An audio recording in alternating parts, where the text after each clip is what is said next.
Few elements in JRPGs are as captivating as a well-crafted villainous organization. These villains are constantly showing the plot behind every world-ending scheme. They're continually pulling the strings behind everything. Everyone is a puppet in this show. Hi, I'm Shadowborn, and today we're exploring 7 villainous organizations in JRPGs.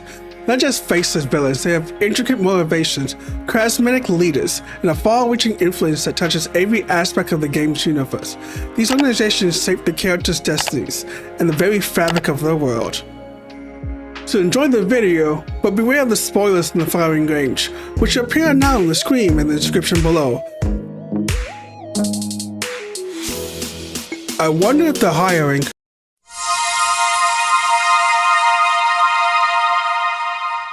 The list begins with an evil church organization. They come as no surprise to anyone. In the world of Tales Symphonia, Praxis, at the start, is a society of holy beings that protect the world from the church of attack. But actually, they're the cosmos itself in Tales Symphonia. The leader, Praxis, will recently feel neutral. The organization asks that persist. He turns his friends/comrades into angels and split the worlds into 2 worlds. One world feeding off the other's mana. He then creates the Chosen One world that selects a human from each world that serves 2 jobs. One is to be a vessel for his sister, and the second is to reverse the mana flow of both worlds. He also made a puppet organization called the Zions that wreak havoc on the dying world to hasten the Chosen One's journey to save the world. His true aim is not only to bring back his sister, but to strip the world of discrimination by turning every person into the same lifeless being. And he doesn't care if millions die for his goal. The group consists of half-elves and humans who evolve into angels. The 5 leaders of the Zions and Mythos' former companions, Kratos and Yuna. Yuna trains Mythos by forming organizations to eliminate the Chosen Ones so they cannot be made vessels for mortal. And after learning of Mythos' plan for the world, Kratos leaves and falls in love with a woman named Anya. They have a child named Lloyd. Unfortunately, his departure doesn't last long, as Anya transforms into a monster and is killed by Kratos. Then the young son Lloyd falls off a cliff. Believing his family to be dead, Kratos returns to Crassus.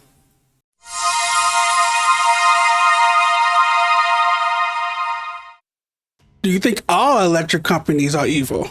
I have another company to discuss, the Shinra Electric Power Company. It originally started as the Shinra Manufacturing Works, which solely focused on weapons. However, they changed the name after discovering a way to harness energy known as Mako. As they grew, they became a significant influence in Midgard, eventually transforming into the multinational corporation involved in advanced technologies, clean energy initiatives, and medical breakthroughs that benefit millions. To the average person, the Shinra Company appeared to be a benevolent force dedicated to improving the world. Beneath this positive image, however, lies a corporation driven by greed, exploiting the natural world and humanity for its gain.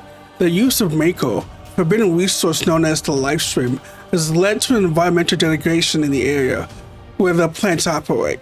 They are also used to experiment on humans and monsters, creating mutated creatures and super soldiers. Despite the monopoly, they sought even more ancient powers that could alter reality. President Shinra led the company until his passing, after which his son Rufus takes over. Scarlet heads the Advanced Weaponry Department, while Professor Hojo is in charge of the Research and Development Department and is known for his questionable sanity.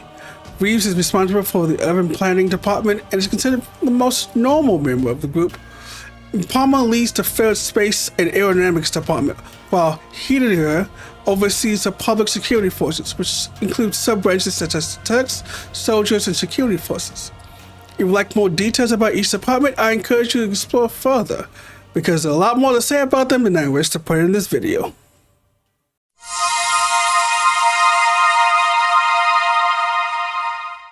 Number 5 is Strago from Persona 3 in all of its versions. They are an antagonist group that thrives in the chaos of the Dark Hour, a supernatural period that kills at midnight. Unlike the protagonist group Sirius, which seeks to eliminate the Dark Hour and save humanity, Strago benefits from it and exploits people's fear of death. They run a revenge request website, allowing users to request killings and other illegal activities during the Dark Hour, demonstrating the belief that life is meaningless and expendable. They are survivors of the experiment of the Kojiro group. Due to the personas not working naturally, they take suppressants to ensure the personas don't turn and kill them. They're led by the manipulative and charismatic Takaya Sakai, who believes that salvation can only be found in either living in the present or in the world. Jin Shinato, the strategist who, after being freed from the fear of death from Takaya, gathers information and is the author of the Revenge website.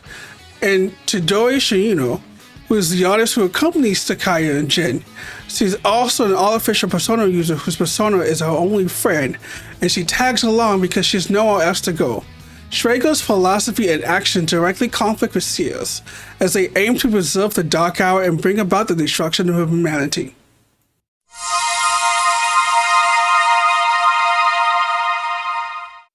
Number 4 is the God Generals in Tales of the Abyss.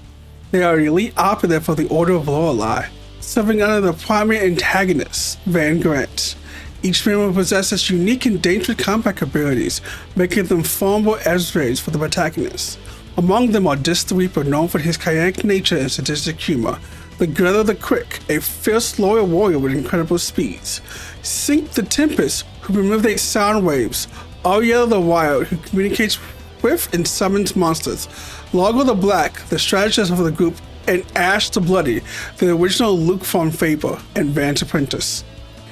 Each group member has suffered a loss due to the score, a prophecy that foretells events that will happen in the world over the next 2,000 years.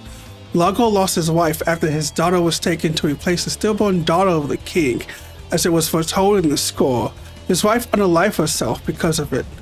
Greta lost her brother due to his knowledge of the closed score, part of the prophecy that deals with death. Arietta lost her family to a tidal wave that hit the Isle of Fairs, which was predetermined by the score. Sync was an imperfect clone of fallen Master Ion, was left to survive on his own. Van cloned Ash and left his clone with Ash's family, ruining his life. Each member had a rivalry with each person in the main party. Their goal is to destroy the score. They seek a new world free from these constraints, where individuals can forge their destiny through strength and power. Van is a ruthless, vicious, manipulative monster who doesn't hesitate to placate anyone he can use, discarding them once they outlive their usefulness or defy him. Later, his real plan comes to light. By destroying the score, he means to replicate the entire plan to escape the score, as replicas can exist outside the score.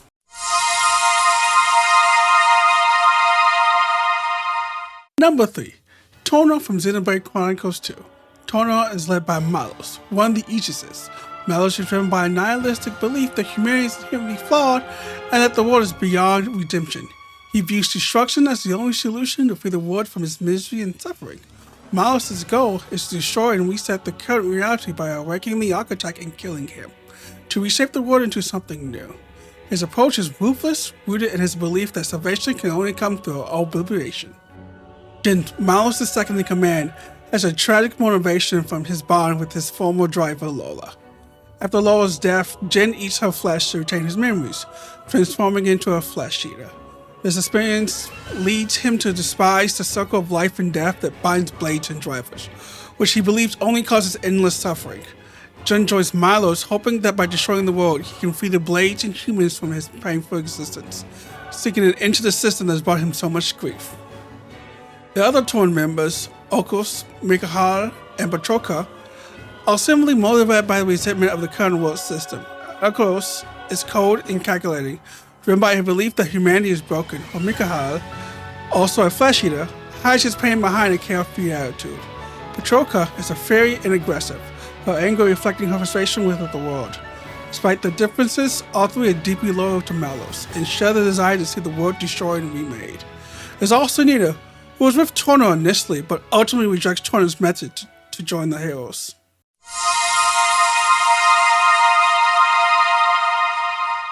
Number 2. Organization 13 from Kingdom Hearts. Organization 13 is a mysterious and cunning group from the Kingdom Hearts series. The group is made of nobodies, beings who have lost their heart but retain their physical form, and those with the strongest wills retain human appearance. Their primary goal is to create Kingdom Hearts, the source of all hearts and power, to regain their lost hearts and achieve wholeness. In their quest, they cause chaos across different worlds to harvest the hearts of others. They are led by Xemnas, the calculating superior of the in-between, who has control of the other nobodies. He is the nobody of Tales Xehanort. Organization 13 is full of members with unique personalities. Zigbug is cunning and sarcastic, often toying with others, while Xiden is stern and views emotions as weaknesses. Vexen's arrogant and intelligent, is driven by a scientific curiosity, creating replicas to control life. Xexion's the quiet manipulator, scheming from the shadows. Zax, loyal yet ruthless, harbors a complex bond with Axel, who struggles with loyalty and his deep friendship with Roxas and Zion, the latter being a kind but conflicted unofficial member. Roxas, introspective and confused about his existence, questions the organization's purpose. Maluxia, elegant and power-hungry, has his ambition to overthrow Xemnas, while Loxinon, sadistic and cruel, relishes chaos. Dimonix is carefree and avoids conflict, preferring relaxation over battles. Contrasting with Luxord, who treats everything like a high-stakes game and enjoying the gamble of fate. Through the lens of 358 by 2 days, players gain insight into the organization's inner workings and the emotional struggles of its members, making them more than just foes. Despite the shared goal of regaining their hearts, internal conflicts and shifting loyalties create tensions, particularly as characters like Axel and Roxas begin challenging their purpose. Some members regain their original bodies after the organization's downfall in Kingdom Hearts 2. In contrast, others rejoin Xehanort, reforming the organization to unite the 13 darknesses and 7 lights.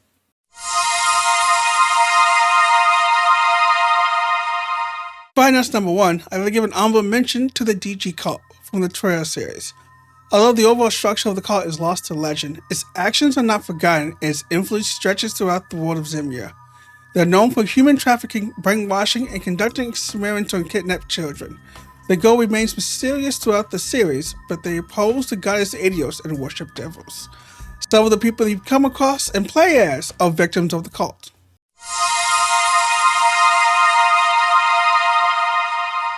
Number 1, Ouroboros from the Trail series. In the Legend of Heroes, particularly the Trail sub-series, Ouroboros is a secretive and highly influential organization that manipulates events across the Zemian continent.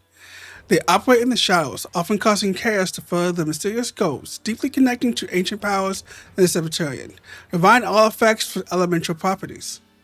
The Grandmaster leads the group whose true identity and vision remains one of the series' greatest mysteries.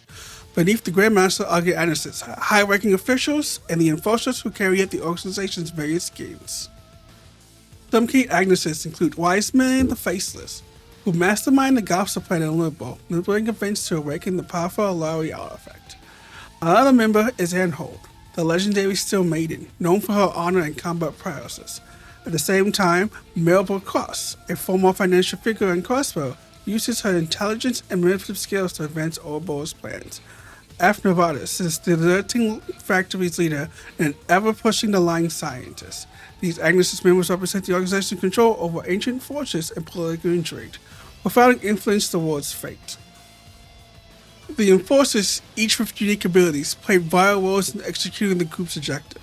Compared to the Fool, the Tristo-like Enforcer number 0 enjoys creating chaos as an unpredictable force. Lore, the formidable swordsman and Enforcer number 2, and shares a complex bond with Jasper Bright, making his conflicts emotionally charged. MacBurned, or the Blazing Demon, is a mysterious and otherworldly being, while Renee, the Angel of Slaughter, is a tragic girl with a ruthless side. Sully Orlando, cousin to Randy from the SSP, and a former Jagger, who enjoys the violence of combat and the harm she brings her opponents. Together, these members represent Ouroboros' darker and more chaotic side, driving the conflict and intrigue in the Tale series. There are many more stories about Enforcers and Anarchists. What I've talked about is just the beginning. These guys are the most exciting group I've ever seen. The games have more stories about the members, so I encourage you to check them out and learn more about them. I wish I could say more about Ouroboros, but this video would end up being too long. Even though they are kind of an evil organization, you can sometimes see these members interact with Protagonist's group, or just take a vacation if they need it. That wraps up a look into some of the most sinister scheming organizations in JRPGs. Whether they're trying to reshape the world, break free of fate, or just cash in on the chaos, they all have one thing in common: a severe lack of an excellent benefit package. Thanks for watching. If you enjoyed this video, be sure to like, subscribe, and hit that bell icon for more JRPG content. Now, if you excuse me, I need to check my inbox and see if Ouroboros needs another Jaeger. could use a break from paying bills with XP. Catch you in the next video, and remember, when life gives you a village organization, at least negotiate for a good health plan. Happy gaming!